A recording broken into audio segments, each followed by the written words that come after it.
Rob Lewis, Brent Hubbs, Volquest.com. Tennessee a winner over North Florida by a score of 99-66.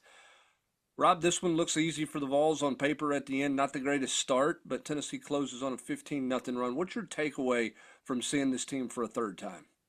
My biggest takeaway from the night is just JP Estrella. I mean, I mean, they're overwhelming these guys. I mean, so easily. I mean, you can quibble about turnovers, shooting percentage, but I mean, with 9 new guys and really 10 if you count JP, who didn't play last year. I mean, these kind of warm up games for me, it's just all about personnel. How are guys fitting together? I mean, and Nate Amid's been a lot of fun to watch, but I mean, I think you expected that to one degree or another.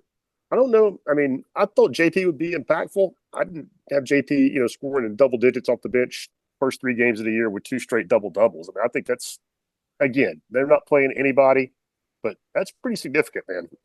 Well, and I mean, you say, well, they played somebody, they played Duke, and it wasn't that effective, maybe. But I mean, he was just getting back into the groove of it. How much better are you seeing him get game to Uh, game as he knocks off all the rust? Man, I think it's tremendous, man. They're not playing anybody, so I don't want to go crazy here, but I mean, he's playing the same people that the other guys on his team are playing, and and he's the best post player. It's not close. I mean, not even remotely close. I mean, on both ends, not just scoring or rebounding, but scoring and rebound. And you know, Felix is a little bit better of a rim protector, but not just light years. I mean, JP's if he's firing on all cylinders and doing this, it's a game changer, man. Well, it's interesting because I mean everybody felt like a year ago in the program they felt like the loss of his injury was a significant thing for this team. There's certainly being shown early on that that's to be the case. I mean, it's a different Tennessee vibe when you can throw it in there and get a bucket when it's not just raining in from the perimeter. And we've seen games where Tennessee got off to the hot start over the weekend from the perimeter and got them going against Northern Kentucky. But today it was inside out, which is exactly where Rick Barnes has wanted to get this program to, really over the last couple of years, don't you think? Absolutely. If you anybody that goes and clicks on his post game press conference we got up there, it was a big theme for tonight. I mean, not that he was displeased or unhappy about anything that happened tonight, but just mentioned it several times. Our guards said he said I guess his best quote about it was I don't think our guards understand enough how much we've got to play through our bigs yet, and he's gonna keep pounding that home. I mean, I'll tell you another thing. And I'm not hating on Jalen Carey. I've seen some of that out there. We're 3 games in. I'm not saying. And I think whatever that kid's season is going to be like, that is yet to be written. But one thing, Hubbard, about the emergence of JP Estrella, if Jalen Carey plays 10 minutes and gives you one rebound on Saturday and you don't like his effort, guess what? You're the fifth guy off the bench tonight. That is, Rick has never had that kind of flexibility in the post before. Well, I want to ask about Kerry, and this can be a deeper dive into a podcast or any other discussion in a Monday night chat or whatever. Do you think this is just him trying to get his footing in this system? Do you think it's a lack of confidence? I mean, listen, I don't think anybody expected him to be a walking double double all the time, but this is certainly, and it's early, but it's not the start people had envisioned from him. No, no, and this is just me speculating. This is Rob Lewis's opinion. Nobody's told me this. Just me watching. I think he's having a hard time adjusting playing for the head coach, and we know how this story's going to go. The head coach ain't going to adjust. So I mean, and I don't think Rick's treating him like everybody else on the team. I think Kerry's struggling with it. And again, I might be wrong. That is my take, and I think he got a hard lesson tonight. Freshman Dwayne Brown played 13 minutes. Jalen Carey played 9. Freshman Dwayne Brown was off the bench before Jalen Carey was tonight. And Jalen Carey's thinking, man, I got an NIL deal. They kiss. They talked about how great I was when I beat him up last year, and now I think he maybe thought he's going to get coddled a little bit.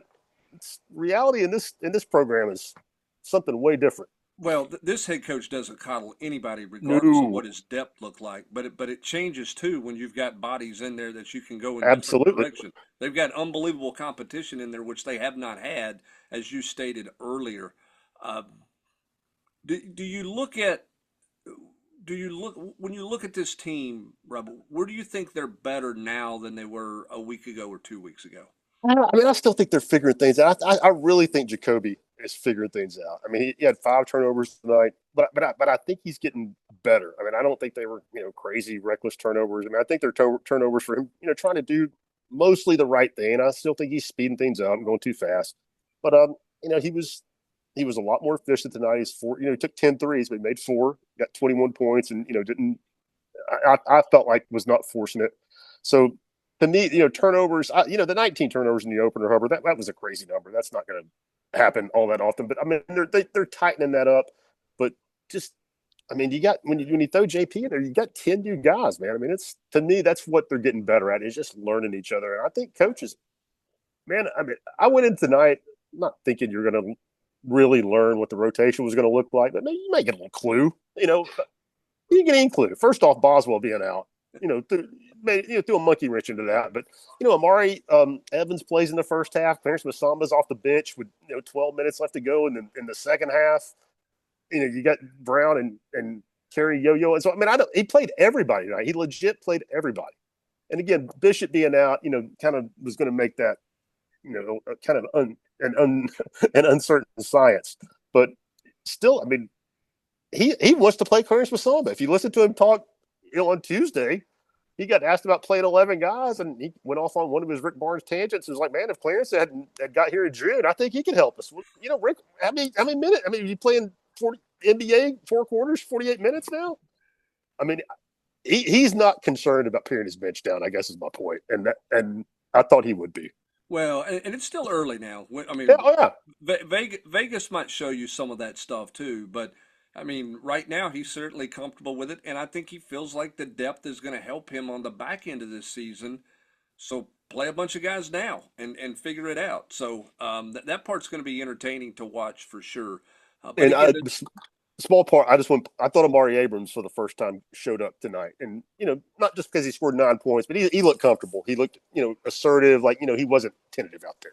well, I think that's the thing that as we wrap it up, that's the thing that stands out to me with each passing game, with the exception of Jalen Carey. To be honest with you, there's a lot of guys on this team that seem to be playing at the pace Rick wants to play at, but with some control. It doesn't feel as chaotic as it Yeah. did the first couple of games with all the new faces, and I think that's certainly a positive sign of growth for this basketball team. As again tonight, they blow out North Florida by a score of 99-66. Rob, they get another one of these type games coming up, and then you start to really set your sights on what's going to be a real stretch here over Yeah. Thanksgiving, and then you jump into Illinois and Louisville. Syracuse and Louisville and those teams. You're going to find out a lot So, about this basketball team in the next few weeks. for sure. And last thing we didn't mention Nate Mitt tonight, Hubbard. I got a Nate McMahon crush.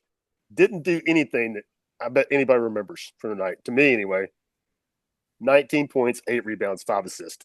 And that is the Nate Admin experience. I mean, just did nothing. That's No right. highlights, nothing. But that's his game, and that's going to be 19 points, 8 rebounds, 5 assists. and that's going to be his game. It's unlike anything we've seen in a Tennessee uniform. That's for sure. Tennessee wins big over North Florida by a score of 99-66. He's Rob Lewis. I'm Brent Hubbs for the Fast Break.